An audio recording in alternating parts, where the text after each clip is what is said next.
네, 오늘 은혜 받으실 말씀 고린도후서 4장 1절로 6절입니다. 신약성경 289쪽에 있습니다.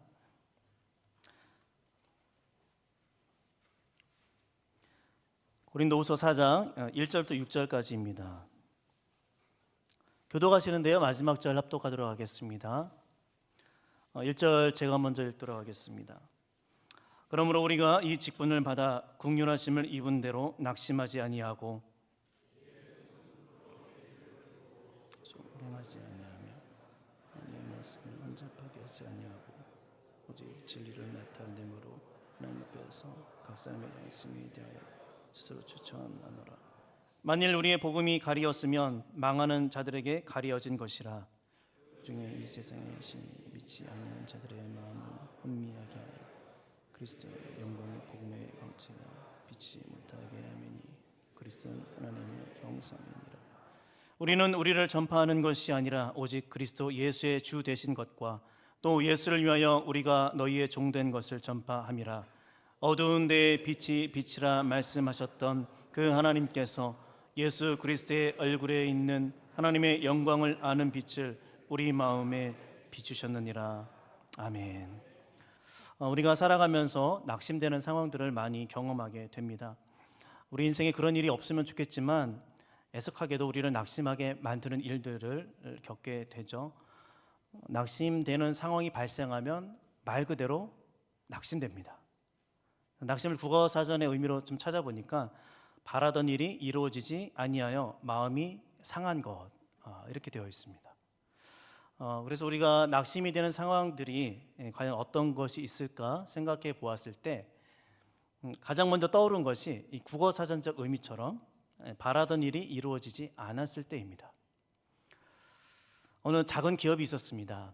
중소기업인데요, 직원 수 5인 미만의 이 업체는 무역을 주 업종으로 하는 업체입니다. 대부분의 무역업이 그렇듯이 이제 해외에 있는 것을 수입해 오거나 국내에 있는 것을 해외로 수출해서 판매하는 일을 합니다. 그런데 이 사장님이 나름대로 사업의 확장을 꿈꾸면서 무역과는 좀 관계없는 일을 시작을 했는데 바로 어플을 만드는 일입니다. 핸드폰 어플 아시죠? 이 어플을 만드는 일을 개발을 하려고 했습니다. 남녀 소개팅을 주선하는 그 어플을 개발하는 것입니다. 이게 국책 사업입니다. 국가 사업입니다. 몇 명 되지 않는 직원들이 아이디어를 내서 그것을 가지고 프레젠테이션을 했는데 이게 합격이 된 거예요. 이 업체가 그래서 선정이 됐습니다. 하지만 어플을 개발하는 일이 처음이기 때문에 이쪽 분야에 관련된 직원을 새로 채용하기도 했습니다. 그리고 박람회에서 이것을 전시하면서 좋은 반응을 얻었습니다. 하지만 작은 기업이었기 때문에 이게 제대로 관리가 안 된 거예요. 어플 관리가 제대로 안 돼서 점점 반응도 시들시들해져 갔습니다. 그런데 어느 날 뉴스에서 이 어플을 대기업에서 인수했다는 그런 뉴스가 나왔습니다. 인수 금액이 무려 8억입니다. 아무도 안 놀리시는데요. 그러니까 이 업체가요, 무역업을 하고 있는데 거래처가 자꾸 다 떨어져 나가는 거예요. 재정적인 압박을 받는 겁니다. 그런데 일순간 이 어플 한 개로 대박을 터뜨린 겁니다. 왜 그렇게 대박이 났는가 알고 보니까 굉장히 유명한 유튜버가 가장 인기 없는 어플 하나를 선정해서 이렇게 다시 살리는 프로젝트가 있었는데 이 어플이 선택이 된 것이었죠. 사장님의 직원들 다 불러 모읍니다. 회심의 한마디를 합니다.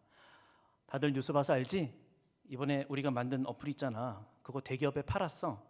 다들 그동안 고생했어. 좋은 소식 있을 거야. 기대해봐. 그리고 법인 카드를 주면서 직원들에게 맛있는 걸 사 먹으라고 선심을 씁니다. 직원들은 평소에 먹어보지 못했던 비싼 음식들을 마음껏 시키면서 사장님이 했던 그 말을 마음에 담아둡니다. 그리고 서로 그동안 고생했다면서 직원들끼리 서로 위로하고 격려를 하면서 사장님이 이번엔 보너스를 꼭 챙겨주시겠지 내심 기대를 해봅니다. 며칠 후에 아니나 다를까 사장님이 직원들 다시 소집을 하는 겁니다. 직원들이 마음이 어떻겠습니까? 기대에 찬 눈빛으로 탁상에 둘러앉았습니다. 그리고 사장님은 준비해둔 그 봉투를 꺼내면서 말을 합니다. 내가 기대하라고 했지? 내가 그냥 혼자 입 닦을 줄 알았어? 다들 고생했어. 우리 앞으로 다들 열심히 더 해보자. 직원들이 봉투를 받아들고 들뜬 마음으로 자기 자리로 돌아가서 조심히 봉투를 열어봅니다. 여러분, 얼마가 들어있었을까요? 여러분이 사장님이라면 이런 상황에서 직원들에게 얼마를 챙겨주시겠습니까? 50만 원? 너무 적은가요? 100만 원? 5인 미만 사업장입니다. 직원수 3명밖에 안 되는데 8억 대박을 터뜨렸으면 적어도 한 100만 원 정도 뭐 보너스는 좀 줘도 되지 않겠습니까? 봉투를 받은 직원들이요, 입가에 미소를 머금고 이 봉투를 열었다가 이내 실망하고 말았습니다. 미간이 찌그러지고요, 마음속에서부터 치밀어 오르는 그 화를 참을 수가 없었습니다. 왜냐하면 그 봉투에는요 10만 원짜리 상품권이 들어있었기 때문입니다. 현금도 아니고 상품권으로 10만 원. 그런데 그 중에 한 직원은요, 빌린 돈이 있었기 때문에 그 상품권을 가지고 교환하는 그곳에 가서 현금으로 바꾸면서 1,000원만 더 달라고, 1,000원만 더 쳐달라고 흥정을 하기도 합니다. 이렇게 사장님은 30만 원으로 총 3명의 직원들에게 희망 고문을 했습니다. 그리고 나서 본인은 비싼 골프채 세트로 사서 골프 연습을 하고 있습니다. 실제가 아니라 웹드라마의 이야기입니다. 그런데 실제 이런 일을 겪어보신 분들이라면 그 마음에 얼마나 큰 낙심이 들겠습니까? 저도 직장 생활을 해봐서 아는데 이럴 때 정말 낙심이 됩니다. 상처가 큽니다. 회사를 위해서 불철주야 열심히 일해서 좋은 성과도 내서 한번 기대해봐라 해서 기대를 했는데 기대했던 것만큼 결과가 돌아오지 않는 거예요. 그러면 그런 마음이 들죠. 내가 이런 회사 계속 다녀야 되나? 뭐 온갖 생각이 다 드는 것이죠. 뭐 이런 일만 있겠습니까? 바라던 대학이 있어서 정말 코피 흘리면서 열심히 공부했는데 낙방하면 마음이 참 힘듭니다. 낙심이 들죠. 취업도 마찬가지입니다. 원하는 대기업, 원하는 공기업, 공무원 시험에 정말 열심히 준비해서 응시했는데 낙방하면 마음이 힘들어요. 또 건강에 자신이 있었는데 어느 순간 갑자기 감당하기 힘든 질병을 만나면 낙심이 됩니다. 또 우리가 낙심이 드는 때는요, 비교할 때입니다.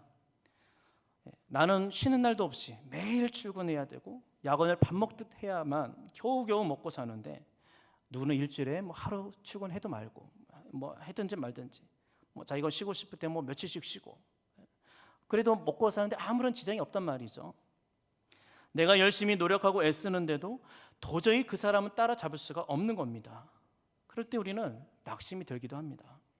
이뿐만이 아닙니다. 나보다 학력이 높다든지 뭐 명예가 더 있다든지 인맥이 좋다든지 아무튼 나보다 뭔가 더 하나를 더 가지고 있으면 그런 사람들 보면 낙심이 든단 말입니다. 이것은 신앙적으로 봐도 좀 그런 것 같습니다. 누구는 신앙이 더 좋은 것 같아. 나보다 더 좋은 것 같아. 나는 아직도 어린 신앙 같은데 저분은 참 신앙이 좋은 것 같아. 아니면 저분은 참 성경 지식이 많은 것 같은데 나는 성경 정말 1도 모르는데 누구는 정말 기도를 열심히 하시는 것 같은데 나는 뭐 기도해도 아무런 응답도 없고 아무것도 되지 않는 것 같은데 그렇다는 것이죠. 사실 저도 그렇습니다. 제가 총신 신대원을 졸업한 지 벌써 10년이 됐더라고요. 10년이 넘었습니다. 제게 이제 동기 목사님들이 하나 둘 담임 목사 청빙을 받아서 목회를 하시는 분들도 있고 개척을 해서 어렵지만 담임 목회를 하고 있는 분들도 있습니다. 얼마 전에 강원도에서 목회를 하는 친구 목사님을 만난 적이 있었습니다. 여러분, 강원도 하면은 떠오르는 이미지가 뭡니까? 벌써 시골 풍경이 좀 그려지지 않습니까? 그런데 그 친구 목사님이 하는 얘기가 지금 목회가 너무 재밌다라는 거예요. 처음에 담임으로 부임했을 때만 해도요, 교회 예산 잔액이 700만 원이었다고 합니다. 시골 교회에서 할 수 있는 게 아무것도 없었다고 그래요. 그런데 참 기가 막히게 정말 놀라운 일이 벌어지는데요. 이 시골 지역에 귀농 인구가 점점 유입되는 겁니다. 그러면서 교회가 바뀌기 시작했습니다. 일단 연령층이 젊어졌습니다. 보통 70대 이상 이런 어르신들이었는데 귀농 인구가 들어오면서 50대 연령층이 등록을 하고요. 그리고 또 한 가지 변화는 재정이 늘었습니다. 저희 친구 목사님이 부임한 지 3년이 채 안 됐는데 3년이 채 되기도 전에 700만 원이었던 예산이 1억 6천이 됐습니다. 성도 수도 증가하고 예산도 늘고, 그래서 이 목회가 너무 재밌다라는 거예요. 친구 목사님이 했던 일은요, 그냥 말씀만 준비했다는 거예요. 시골 교회에서 할 게 뭐 있겠노? 말씀만 그냥 준비했지. 근데 성도들이 말씀이 들린다 하더라. 제 친구 목사님 한번 따라해 봤습니다. 제가 경상도에서 8년째 살고 있기 때문에. 네. 친구 목사님이 고향이 통영인데 이제 강원도에서 목회를 하고 있거든요. 그 친구 목사님과 대화를 하면서 제 마음에 드는 마음은 부럽다, 약간 그런 마음도 있었습니다. 큰 교회는 아니지만 정말 행복한 목회를 하고 있구나. 그러면서 드는 마음이, 나는 뭐지? 뭐 하고 있는 걸까? 약간 비교가 들더란 말이죠. 비교하니까 낙심이 된단 말입니다. 또 우리가 살면서 낙심이 드는 때는요, 해도 안 될 때입니다. 어떤 사람은 손만 대면 돈이 되고 다 잘 되고 잘 풀리는 사람이 있는가 하면, 어떤 사람은요, 잘 되는 것도 손만 대면 망하는 사람이 있습니다. 여러분 사실 기도도 그렇지 않습니까? 뒤에서 한 번 더 말씀드리겠지만 우리가 정말 열심히 기도를 하는데 아무런 변화가 없어요. 하나님이 들어주시지 않는 것 같단 말이죠. 그럼 우리가 낙심이 된단 말입니다. 나는 정말 간절한데, 정말 최선을 다했는데, 정말 열심히 했는데 안 돼요. 안 되는 거예요. 어떤 결과도 없는데 도대체 내가 뭐 때문에 이렇게까지 했나, 이런 자괴감이 들기도 합니다. 이렇게 낙심하는 일들을 겪을 때 일어나는 현상들이 있습니다. 일단 잠이 안 옵니다. 시편 77편 2절을 한번 보겠습니다. 나의 환난 날에 내가 주를 찾았으며 밤에는 내 손을 들고 거두지 아니하였나니 내 영혼이 위로받기를 거절하였도다. 이 말씀을 우리말 성경으로 번역을 하면, 밤에는 내 손을 들고 거두지 않았다. 우리말로 번역을 하면 밤새도록 지치지 않고 손을 뻗었다. 이렇게 번역을 하고 있습니다. 저는 이 시대, 우리 사는 이 시대에만 잠이 안 오는 줄 알았는데 성경을 보니까 글쎄 낙심이 되는 일이 있을 때 밤을 샜다는 말씀이 이 시편에 기록되어 있었습니다.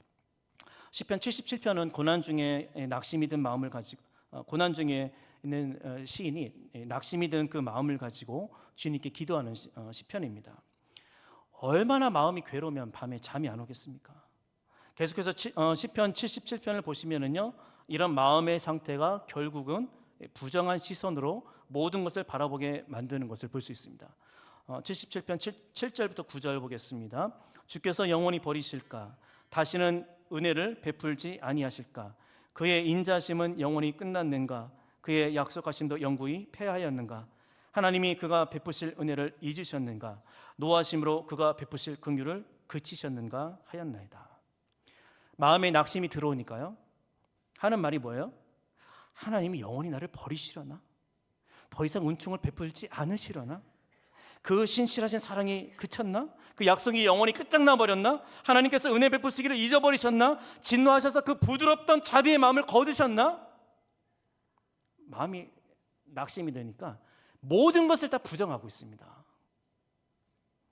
여러분, 하나님이 우리를 버리시겠습니까? 우리에게 은총을 베풀지 않으시겠습니까? 신실하신 그 사랑이 멈추겠습니까? 아니잖아요. 아닙니다. 하나님의 사랑은 영원히 변하지 않습니다. 우리의 마음에 낙심이 드니까 하나님이 더 이상 나를 사랑하시지 않는 걸까? 혹시 나를 버리신 걸까? 별의별 생각이 다 드는 것이죠. 여러분, 낙심은 모든 것을 다 부정하게 만들어버립니다. 또 낙심이 올 때 일어나는 현상은요, 일이 손에 잡히질 않아요. 마음에 상처가 됐는데 무슨 일을 할 수 있겠습니까? 그리고 삶의 의욕이 꺾입니다. 어차피 나는 안 돼, 해봤자 뭐해? 그리고 포기하게 되죠. 그렇다면 이렇게 낙심이 될 때 우리는 어떻게 해야 되는 걸까요? 오늘 본문에서 바울은요, 낙심하지 않는다라고 말하고 있습니다. 어떤 이유로 이런 말을 하고 있는 걸까? 고린도후서 2장부터 7장까지 보시면 바울은요 자신의 사도직을 변호하고 있습니다. 보통 사도라고 하면은요 예수님의 직속 제자를 말합니다. 12제자를 말하는데요. 그런데 바울이 사도라고 하는 데는 이유가 있습니다. 왜냐하면 다메섹으로 가는 그 길에서 부활하신 예수 그리스도를 만났기 때문입니다. 그리고 부활하신 예수께 직접 사명을 부여받았습니다. 그래서 사도입니다. 보냄을 받은 자. 헬라어로 보면 보냄을 받은 자. 부활하신 예수를 만나고 그 자리에서 바로 보냄을 받았습니다. 그래서 사도가 맞습니다. 그런데 문제는 뭐냐면 이 바울의 사도권을 인정하지 않는 사람들이 있었다는 거예요. 그래서 바울 서신의 열세권의 그 바울 서신의 첫 소절에 그리스도 예수의 사도 이런 표현이 있다면 그 편지는 사도권에 대한 공격을 받은 편지입니다. 그것을 변호하기 위해서 그렇게 기록을 하고 있는 것이죠.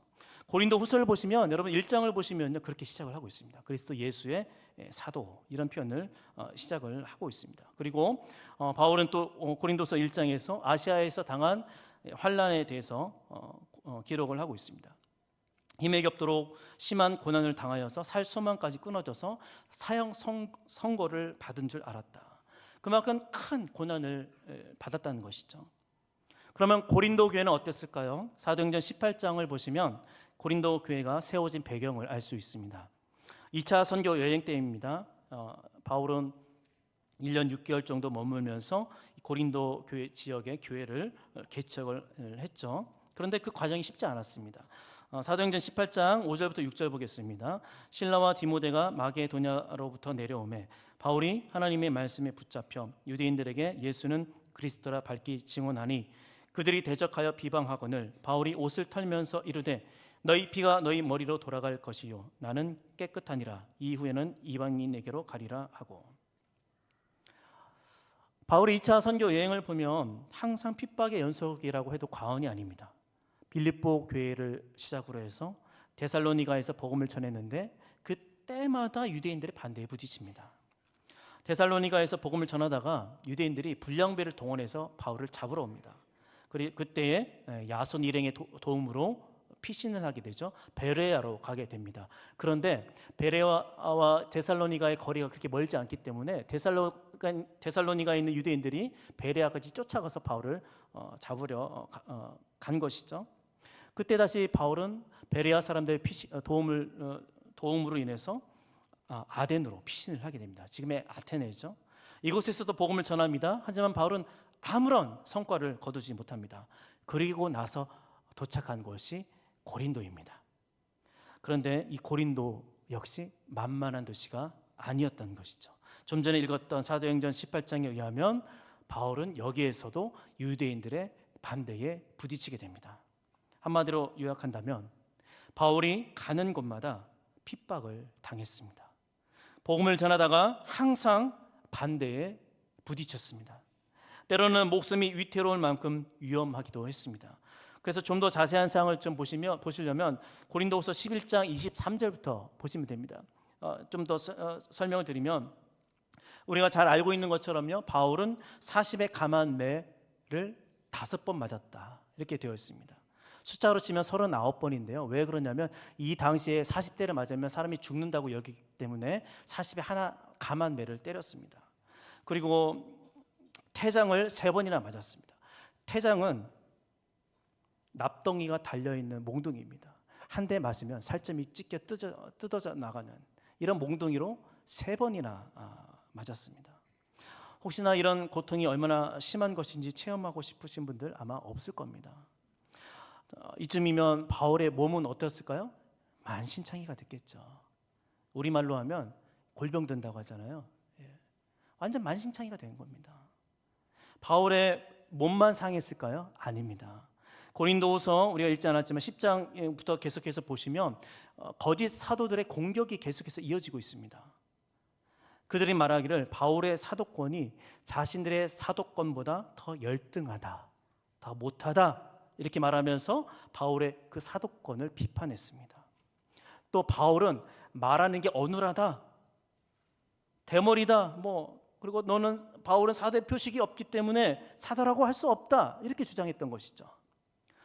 거짓 사도들은요, 예루살렘 사도들로부터 받은 추천서가 있습니다. 뭐 요즘으로 치면 좋은 신학교 졸업장이라고 할 수 있겠는데요, 바울은 그런 것도 없어요. 그렇기 때문에 사도라고 할 수 없다, 이게 거짓 사도들의 주장입니다. 또 고린도 교회를 보면은요, 분파 문제로 홍역을 앓고 있었습니다. 고린도전서 1장을 보시면 어떤 이는 바울파, 또 어떤 이는 바울의 후임 목회자였던 아볼로파, 그리고 어떤 이는 게바파, 심지어 어떤 이는 그리스도파, 이렇게 당을 지었습니다. 이 문제 외에도요, 고린도 후서에 전반적으로 고린도 교회의 안에 있었던 문제가 무엇이었냐면, 우상에게 바쳐진 그 고기를 먹는 문제, 그리고 성만찬의 문제, 또 은사를 사용하는 문제, 또 쾌락에 대한 문제. 이 고린도 교회는요, 문제 종합 세트, 이렇게 말해도 과언이 아닐 것 같습니다. 굉장히 문제가 많은 교회였습니다. 바울이 복음을 정말 열심히 전했습니다. 목숨 걸고 전했습니다. 그런데 그 결과가 지금 어때요? 자신의 몸은 어떻게 됐습니까? 만신창이가 됐습니다. 가는 곳마다 유대인들이 반대합니다. 사도권에 대한 공격 끊이질 않습니다. 인신 공격도 마찬가지입니다. 복음으로 세워진 그 교회들은 또 어떻습니까? 바울이 교회를 세우고 나서 떠나면 거짓 교사들이 들어와서 자꾸만 변질된 복음을 가르치는 거예요. 그러니까 교회가 복음을 잃어버리고 세속화되고 거짓을 따르고, 여러분, 이쯤 되면 포기하고 싶은 마음이 들지 않겠습니까? 아무리 바울이라도 포기하고 싶은 마음이 들지 않겠습니까? 그래서 바울이 오늘 본문에서 낙심하지 않는다라고 했는데, 그 이면에는 뭐예요? 낙심이 든다는 거예요. 낙심이 된다는 말입니다. 만약에 여러분이 바울과 같은 상황이라면, 이런 일들을 겪는다면 낙심이 들지 않을 수 있겠습니까? 현대를 살아가는 사람들에게는요, 옳은 것이 좋은 것이 아니라 되는 게 좋은 것입니다. 아무리 성실하게 살았어도 부자 되지 못했으면 그 인생은 실패한 겁니다. 그래서 그렇게 열심히 살아서 뭐가 됐는데, 그래서 그렇게 열심히 자녀 뒷바라지해서 그 애가 어느 대학에 갔는데, 그 목사가 바른 말을 하고 설교도 잘하는데, 그래서 그 목사 교회 성도수가 몇 명인데, 사람들은 결과만 보고 싶어 합니다. 사람들은 그것이 옳은가 보다는 그것이 될까를 묻습니다. 그리고 사람들은 되는 것만 하려고 합니다. 아무리 열심히 살았어도, 최선을 다했어도 그 결과를 보여줄 수 없을 때 사람들은 낙심하게 됩니다. 결과가 없다는 말은 실패를 의미하기 때문이죠. 그래서 현대를 살아가는 사람들에게 가장 중요한 질문은 이것이 옳은가 보다 그게 돼? 입니다. 안 되는데 왜? 사람들은 결과를 보여주지 않으면 실패라고 생각합니다. 나름대로 열심히 했는데 결과가 나타나지 않으면 낙심하게 된다는 것이죠. 그렇다면 오늘 본문에서 바울이 낙심하지 않는다라고 고백했던 그 의미는 무엇일까요? 낙심하지 않는다, 낙심하지 말라, 이 말은요, 하던 일을 계속하고 그 책무를 소홀히 하지 말라는 의미입니다. 단순히 우울하거나 슬퍼하거나 위축된 그 감정을 말하고 있는 것이 아닙니다. 바울이 걱정하고 있는 것은 사람들이 그렇게 살다가 그 결과가 잘 보이지 않아서 위축되거나 우울해지는 것을 경계하고 있는 것이 아니라, 그런 마음 때문에 하던 일을 그만둘까 봐 그것을 걱정하고 있는 겁니다. 그러니까 그런 마음이 있다는 것 자체가 문제가 되는 것은 아닙니다. 그런 마음을 살다 보면 누구나 다 생기는 거잖아요. 잘 안 되면 우울해지잖아요. 열심히 하는데도 잘 안 되고, 나보다 잘 나가는 사람들 보면, 나보다 더 탁월한 사람을 보면 위축되잖아요. 그런 감정이 드는 것은 어쩔 수 없겠는데, 그런 감정이 우리에게 생긴다 할지라도 선을 행하지 않고 멈추는 일을 해서는 안 된다는 것입니다. 그러면 낙심하지 말라는 것은 어떤 감정적인 것을 컨트롤하라는 것이 아니라, 우리의 마음을 흔드는 것이 있다 할지라도 멈추지 말라는 것입니다. 포기하지 말라는 것입니다. 그만두면 안 된다는 것입니다. 어느 목사님이 5년 동안 개척해서 열심히 목회를 하셨는데 11명에서 1명도 늘지 않았다고 합니다. 그 많은 사람들이 말하기를 저 목사 뭐 능력이 문제가 있는 거 아니냐, 뭐 그렇게 이야기를 하는데, 나름대로 열심히 했는데도 불구하고 잘 안 되었지만 그럼에도 계속 가보라는 말입니다. 그리고 바울은요, 우리가 낙심하지 않는 그 동력이 바로 하나님의 자비하심이라고 말하고 있습니다. 1절에 보시면 긍휼이라는 단어는 자비로 번역할 수 있습니다. 자신이 사도가 된 것은 하나님의 자비하심 때문이다, 이렇게 고백하고 있는 것이죠. 하나님의 자비하심이 무엇입니까? 로마서 12장 1절에 의하면 죄로 인해 죽을 수밖에 없는 우리에게 하나님께서 베푸신 구원입니다. 우리를 그리스도 안에서 의롭다 하시고 죄의 권세로부터 해방시켜서 우리를 그리스도의 은혜의 통치 안에 살게 하시는, 그것이 하나님의 자비하심입니다. 아무런 자격 없는 우리를 그 은혜로 구원해 주셨단 말이죠. 그러므로 너희는 낙심하지 말아라. 계속해서 그 일을 할 수 있는 동력은 바로 하나님의 자비하심이다. 성경을 보면 낙심을 경험한 인물들이 많이 있습니다. 사무엘의 어머니 한나도 그랬고요. 엘리야도 이세벨이 죽이겠다는 그 경고의 메시지를 듣고 차라리 자기 생명을 거두어 달라고 할 정도로 낙심했습니다. 에스더는요, 자기 민족이 몰살당할 수도 있다는 그 소식을 듣고 순간 낙심했습니다. 이스라엘 백성은 가나안 입성을 앞두고 10명의 정탐꾼 이야기를 듣고 낙심했습니다. 출애굽한 이스라엘 백성들은 홍해 앞에서 뒤쫓아오는 그 애굽의 군대를 보면서 낙심이 들었습니다. 성경은 낙심하는 것에 대해서 정말 다양하게 말하고 있습니다. 저는 개인적으로 낙심이 드는 것이 당연하다고 생각이 듭니다. 하지만 좀 전에 말씀드린 것처럼 그럴 때에 우리는 포기해서는 안 되는 것입니다. 멈춰서는 안 되는 것입니다. 결과만을 보고 가면 포기하는 게 맞습니다. 멈추는 게 맞습니다. 하지만 우리가 포기할 수 없는 것은, 멈출 수 없는 이유는 그것이 돼? 그렇게 해서 되겠어? 이게 아니라 그것이 옳은 일이기 때문입니다. 기도에도 응답이 되지 않아서 포기하고 싶을 때가 굉장히 많습니다. 기도해도 안 되니까, 아무런 변화가 없으니까, 아무리 해도 하나님이 아무런 반응도 하지 않으시니까. 여러분, 만약에 기도의 목적이 결과를 반드시 성취해야만 하는 일이라면 안 해도 된다고 생각합니다. 아무리 해도 결과가 없으니까. 하지만 아무런 변화도 없고 아무런 응답도 없는 것 같아도 우리가 기도하는 이유는요, 그것이 옳은 일이기 때문에 그렇습니다. 예수님이 겟세마네 동산에서 땀방울이 핏방울이 되기까지 기도하셨음에도 하나님은 십자가 죽음에 대해서 아무런 말씀도 하지 않으셨습니다. 여러분 생각해 보십시오. 예수님의 그 기도가 얼마나 간절한 기도였을까요? 얼마나 절실한 기도였을까요? 우리가 그 정도까지 기도해 보지 않아서 그렇지, 만약에 그 정도 열심히 기도했다면 적어도 하나님이 한마디 정도는 해줄 수 있는 것 아닙니까? 내가 다 들었다. 나도 십자가 죽음 피하게 해주고 싶지만 지금 상황이 안 좋은 거 너도 알지? 도저히 이대로는 그냥 놔둘 수가 없겠는데 미안하지만 네가 좀 십자가를 지고 가줄래? 뭐 이런 위로라도 좀 해줄 수 있는 거 아닙니까? 하나님께서. 그런데 하나님 아무 말도 없으세요. 아들이라고 하시면서 어쩜 그렇게 한마디도 안 해줄 수 있습니까? 그렇다고 예수님이 기도하는 것을 멈추셨을까요? 아니요. 예수님은 끝까지 기도하셨습니다.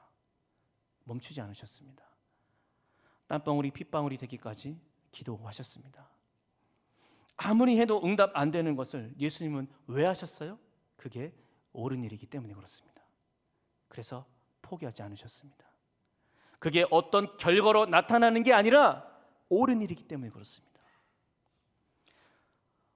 저는 전도도 마찬가지라고 생각합니다. 요즘 같은 세상에 전도지 들고 나가면 전도가 될까요? 어떤 목사님은 되지도 않는 거 왜 하냐 그렇게 말하기도 하는데, 사실 요즘은 많이 없는데요. 예전에는요, 예수천당 불신지옥이라고 외치면서 전도하시는 분들을 가끔씩 볼 수가 있었습니다. 사람들은 묻습니다. 그게 돼? 그렇게 해서 되겠어? 결과론으로 말하면 안 되는 게 맞습니다. 하지만 우리는 결과 때문에 하는 게 아니라 그것이 옳은 일이기 때문에 하는 겁니다. 결과로 판단하지 않고 그것이 옳은 일이기 때문에 하는 겁니다. 그래서 멈출 수 없다는 거예요. 그래서 포기할 수 없다는 겁니다. 우리가 포기하지 않고 그만두지 말아야 할 이유가 있다면 우리로 하여금 그만두게 만드는 그 강력한 힘이 사탄에게 있기 때문입니다. 오늘 말씀 3절을 보겠습니다. 3절입니다. 만일 우리의 복음이 가리었으면 망하는 자들에게 가리어진 것이라. 이 말씀의 의미는요, 바울이 복음을 전했음에도 불구하고 복음을 받아들이지 않는 사람들이 있었는데 그 사람들이 복음을 받아들이지 않은 이유는 바울이 전한 그 복음의 문제가 있는 것이 아니라 스스로 거부했기 때문이라는 것이죠. 복음을 스스로 거부했단 말입니다. 그래서 4절과 연결해서 보면 복음을 거부하게 된 이유가 뭐냐? 사탄의 방해 때문이야, 이렇게 이야기를 하고 있습니다. 4절 보겠습니다. 그 중에 이 세상에 신이 믿지 아니하는 자들의 마음을 혼미하게 하여 그리스도의 영광의 복음의 광채가 비치지 못하게 함이니 그리스도는 하나님의 형상이니라. 이 세상의 신이라고 되어 있는데 사탄입니다. 여러분, 사탄이 하는 일이 뭔지 아십니까? 하나님의 일을 적극적으로 방해하는 일입니다. 믿지 않는 자들에게 역사해서 그들의 마음을 어둡게 하고 눈멀게 해서 판단력을 흐리게 합니다. 사람들의 마음을 장님으로 만들어서 십자가의 복음에 나타나 있는 그리스도의 그 영광의 복음의 광채가 비치지 못하도록 방해한단 말이죠. 그래서 사탄이 하는 일은 끊임없이 우리를 멈추게 하는 일입니다. 사탄은 사람들로 하여금 사탄을 섬기게 하지 않습니다. 사탄은 제발 하나님 섬기지 말고 나를 섬겨라, 우리가 사탄의 나라를 세우자, 이렇게 말하지 않습니다. 사탄의 궁극적인 목적은 하나님의 나라를 파괴하는 것입니다. 마귀가 하는 일은 어떻게 해서든지 하나님의 나라를 세우지 못하도록 하는 것이 자기의 일입니다. 그리고 그 일을 가장 확실하게 할 수 있는 방법은 사람들로 하여금 자기 자신을 섬기게 하는 것입니다. 그래서 마귀의 유혹은요, 하나님 말고 나 섬겨, 이게 아니라 하나님 말고 너 섬겨, 네가 최고야, 네가 전부야, 네가 안 되면 아무것도 소용없는 거야, 네가 주인이야. 사탄은 너를 섬기라고 말하고 있습니다. 하와가 그 유혹에 넘어갔던 것이죠. 그래서 바울은요, 그 유혹에 넘어가지 말고 오직 예수 그리스도만이 나의 주인 되심을 고백하고 있습니다. 5절입니다. 5절 보겠습니다. 우리는 우리를 전파하는 것이 아니라 오직 그리스도 예수의 주 되신 것과 또 예수를 위하여 우리가 너희의 종된 것을 전파함이라. 우리는 누구냐? 그리스도의 종이라 말씀하고 있습니다. 우리의 주인은 누구다? 예수 그리스도이다. 예수 그리스도. 그렇기 때문에 우리는 낙심할 수 없다. 마귀는 끊임없이 우리 자신을 섬기도록 만들기 때문에 그 유혹에 빠지는 순간 우리는 낙심할 수밖에 없지만 예수 그리스도께서 우리의 주인 되심을 확실히 붙잡는다면 낙심하지 않는다는 말입니다. 우리는 살면서 그리고 신앙생활을 하면서 수많은 낙심이 되는 상황에 처하게 됩니다. 사람들은 자꾸만 되는 것에만 관심이 있고 되는 것이 옳은 것이라 정해놓기 때문에 때로는 우리도 그에 타협하고 싶은 마음이 들기도 합니다. 바울도 그랬습니다. 바울도 오직 복음, 오직 예수 그리스도, 오직 그리스도로만 구원을 받는다라고 말했습니다. 만약에 거짓 사도들처럼 유대인들처럼 복음만이 아니라 할례도 받고 율법도 지키고 그렇게 하면 구원을 받는다라고 말했다면 바울은 그런 모진 고난 안 받아도 됩니다. 그런 고난 당하지 않아도 되는 겁니다. 여러분, 우리도 그렇잖아요. 고지고대로 정직하게 성실하게 살자고 하면 안 되는 게 너무 많잖아요. 적당히 눈 감을 줄도 알고 뒤로 좀 빼돌릴 줄도 알고 모른 척 할 줄도 알면서 살면 사는 게 힘들지 않을 수 있잖아요. 쉽게 살 수 있잖아요. 그런데 바울은 그렇게 살지 않았다는 거예요. 오직 예수 그리스도, 오직 복음, 그리스도 예수만으로 구원을 받는다. 바울의 중심에는 예수 그리스도가 있었습니다. 그리고 비록 낙심이 들지만 낙심이 하지 않을 수 있었던 것은 하나님의 자비하심으로 사도의 직분을 감당하는 그 일이 옳은 일이기 때문에 그랬습니다. 여러분, 우리 중심에 예수 그리스도가 있는 줄로 믿습니다. 여러분이 성도의 그 사명을 감당하는 일은 옳은 일이기 때문에 낙심해서는 안 됩니다. 무조건 포기하지 말라는 말이 아닙니다. 무조건 어떤 것이든 멈추지 말라는 것이 아닙니다. 그것이 옳은 것이거든 그렇게 하라는 것입니다. 사랑하는 성도 여러분, 오랜 시간 예수를 믿고 나서 나름대로 최선을 다해서 신앙생활을 해오고 있었음에도 낙심이 드는 일이 있지는 않으셨습니까? 매 주일 반복되는 예배에 아무런 감흥도 없고 살아온 날만큼 기도의 자리를 지키며 부르짖어도 어떤 변화도 없고 응답이 없는 것처럼 보일지라도 예배 후에 저 문 밖을 나서면 너무도 세속적인 그 모습이 용수철처럼 다시 한번 튀어나온다 할지라도 또다시 예배의 자리에 또 기도의 자리에 나오는 것을 우리는 포기할 수 없습니다.